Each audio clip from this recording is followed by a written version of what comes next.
Sir, ஜனமே ஜெயன், அபிமன்யுடைய பேரன் ஜனமே ஜெயன் வியாசர் கிட்ட ஒரு கேள்வி கேட்கிறாரு. நீங்க நினைச்சிருந்தா தர்மனை சூதாடாம பண்ணிருக்கலாமே, நீங்க நினைச்சிருந்தா இந்த மகாபாரத யுத்தத்தை தடுத்திருக்கலாமேன்னு. இப்ப வியாசர் சிரிச்சுக்கிட்டே சொல்றாரு, 10 நாள்ல உனக்கு ஒரு அந்தனரை கொன்ற பிரம்மஹத்தி தோஷம் பிடிக்கும், முடிஞ்சா நீ தடுத்து பாருன்ட்டு போயிட்டாரு. இப்ப இதுக்கு என்னப்பா பரிகாரம்னு இவர் எல்லார்ட்டையும் கேட்க 10 நாள் யாகம் வளர்க்க சொல்றாங்க. ஜனமே ஜெயன் 10 நாளும் பிரம்மாண்டமான ஒரு யாகம் வளர்க்கிறாரு.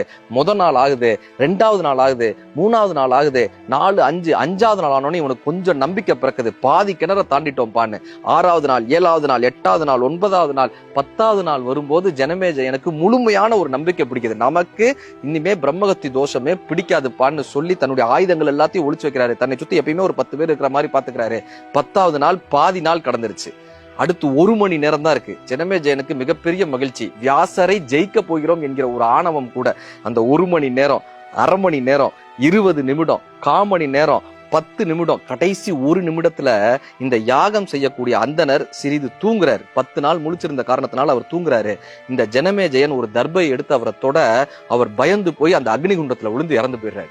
இவர் தூங்குனார்ல 1 நிமிஷம், அப்ப கனவுல ஒரு சிங்கம் அவரை துரத்தி இருக்கு. இவர் தர்பையில தொட சிங்கம் தான் தொடுதுன்னு பயந்து போய் அவர் யாக குண்டத்துல விழுந்து இறந்து போனார்.